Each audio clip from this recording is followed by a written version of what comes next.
The San Marino Grand Prix saw a ridiculous amount of overtakes, with the changing weather conditions making the race, shall we say, rather exciting, as Marc Marquez went on to win for the first time at Misano in MotoGP. Most of the action took place at turns 1, 2, 6, 8, 10 and 14, so let's have a look at some of the best. First up, a huge moment during the race as Valentino Rossi got the better of his main title rival and teammate Jorge Lorenzo to take the lead for the first time after they'd pitted for the wets. The Doc hunted Lorenzo down in true Rossi fashion and made the move into turn 1 at the end of lap 17, much to the delight of the 92,000 fans at Misano.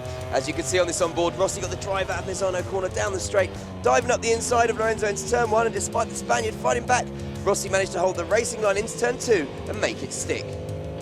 Up next is Scott Redding on Loris Baz. These two found themselves battling for the final podium spot in the latter stages of the race before Redding lined Baz up into turn 1 and slid past him beautifully into turn 2. Baz again, but this time it's a Frenchman making the move on Eugene Laverty on the entry into turn 6. Sticking with the open guys, here is Mike DeMeglio getting the better of Nicky Hayden after the American ran wide at Quercia, even though it was only temporarily as Hayden fought back on the gas. At the same corner, Aleix Espargaro put this move on Cal Crutchlow, the Spaniard diving up the inside under braking and somehow managing to get the bike stopped in time. Now how about this for an overtake free-for-all? In the early stages of the race, Pedrosa, Smith, Iannone, Dovizioso and Redding were all tiptoeing around in the wet on slicks as they battled for fourth. Watch as they all take a different line into Tremonto, with Iannone somehow coming out on top.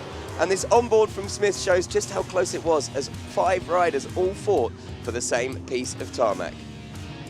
Smith would be the eventual winner though, as he stayed out on slicks and would go on to take his first podium of the season in second. And finally, I'll leave you with this, as Eugene Laverty puts this nice aggressive block pass on Paul Espargaro into Caro.